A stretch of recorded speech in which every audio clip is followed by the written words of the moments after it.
The Newsday continues here on One News Now. I'm Diego Castro, bringing you the biggest headlines from around the world. At least 59 migrants, including 12 children, died after their boat sank off the coast of southern Italy on Sunday. The vessel, which sailed from Turkey, was carrying people from Afghanistan, Iran, and several other countries. Authorities said 81 people had survived the shipwreck. 20 of them were hospitalized, including one in intensive care. Around 20 to 30 people might still be missing amid reports that the boat had been carrying between 150 to 200 migrants. Recently elected right-wing governments in Europe and Italy have drawn criticisms over tough new laws for migrant rescue charities. It is a sad day of grief for Calabria. This is a struggle that falls into a general indifference. Calabria is a region that welcomes people. Last year, we welcomed 18,000 migrants. But we can't be abandoned by Europe. This type of tragedy should have been avoided the day before and not live how we are living it today and how we will live it tomorrow. Storms continue to pummel parts of California, bringing unusual snow to higher elevations and dumping rain in the flatlands. Nearly 85,000 households and businesses are left without power in Los Angeles, leaving residents to endure the brutal weather. The largest highway leading north out of Los Angeles remained closed due to heavy snow, while several more southern points of the freeway around LA were closed due to flooding. Residents of Sacramento were also advised to avoid travel due to extreme impacts from heavy snow and winds. The National Weather Service attributes the unusual conditions to a massive low-pressure system driven from the Arctic. Jordan hosted a meeting between top Israeli and Palestinian officials to de-escalate tensions between the two nations. The meeting came shortly after a Palestinian gunman killed two Israelis in a shooting in the occupied West Bank. Sunday's shooting marked the latest violence in a wave of fighting that has killed dozens of Israelis and Palestinians over the past year. Jordan invited the sides with the aim of reducing tensions ahead of the Muslim holy month of Ramadan. A statement from Jordan's foreign ministry said Israeli and Palestinian representatives agreed to work toward a, quote, just and lasting peace, and affirmed the need to commit to de-escalation on the ground. We'll be back with more stories after the break. Keep it here on One News.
You're still watching One News Now. I'm Diego Castro. Finance chiefs of the world's largest economy strongly condemns Moscow for its war on Ukraine on Sunday, with only China and Russia itself declining to sign a joint statement. India, chair of the Group of 20 or G20, was reluctant to raise the issue of the war, but Western nations insisted they could not back any outcome that did not include a condemnation. The G20 meeting ended without consensus on the war, as India resorted to issuing a co-chair summary and outcome document, where it simply summed up the 2 days of talks and noted disagreements. The outcome was similar to that of the G20 summit in Bali last November, when host Indonesia also issued a final declaration acknowledging differences. India has kept a largely neutral stance, declining to blame Russia for the invasion, seeking a diplomatic solution, and sharply boosting its purchases of Russian oil. Russia, meanwhile, refers to its actions in Ukraine as a special military operation and avoids calling it an invasion or war. China and India were among the nations that abstained on Thursday when the UN voted overwhelmingly to demand Moscow to withdraw its troops from Ukraine and stop fighting. Although there was what you would call not a chair or not a communique, but only an outcome statement, I would still think we've made good progress in having all the ministers on board. Ahead of the meeting, U.S. Treasury Secretary Janet Yellen stepped up calls for increased financing support to Ukraine to help it battle the year-old Russian invasion. This comes as the United States readies an additional $10 billion in economic assistance in coming weeks. Yellen said it is critical for the International Monetary Fund to, quote, move swiftly towards a fully financed loan program for Ukraine. As President Biden has said, we will stand with Ukraine in its fight for as long as it takes. We commend our allies for stepping up their direct assistance, and we believe it's critical that the IMF move swiftly toward a fully financed program for Ukraine, as they've said that they will do. Continued robust support for Ukraine will be a major topic of discussion during my time here in India. One event in New York is bringing some of the most popular podcasts to life through an immersive experience. More details in this report from the Associated Press. We're introducing the world's first ever immersive podcast fan experience. It's 5 rooms co-curated by the creative team at On Air Fest alongside leading podcast creators. We have rooms from the likes of My Favorite Murder to On Being, and each room is a distinct universe unto itself. We were really thinking a lot about what it would mean to step inside of a podcast, which is kind of like an abstract or strange idea. It's something you'd do on your phone. And we wanted to make something that didn't just feel consumptive and quick and easy, but to rather sink into the meaning of these shows, the big ideas at the heart of them.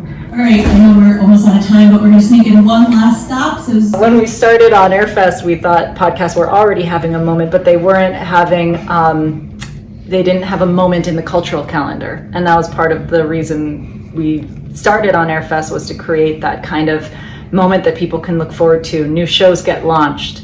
Ideas come to the fore, everyone comes around this medium in the same way that we see in film and in other artistic practices, and so we wanted to create that for storytellers. I think what's interesting about the space, even more than how it's transcended into other mediums, is like the talent that have moved into podcasting over the last 5, 6, 7 years, and basically it has become a viable medium and a platform to advance a story. The art form itself is a valid place for an idea to live on, and that's sort of what we're rooted in here. And those are the top stories of the hour. Join us again at 9 a.m. as we continue to monitor the day's biggest stories. You can also catch One News on Signal Play. Register an account now at signalplay.com so you can stream One News live anytime, anywhere. Coming right up is Agenda at 8 a.m. I am Diego Castro. We are One News. All sides, all the time.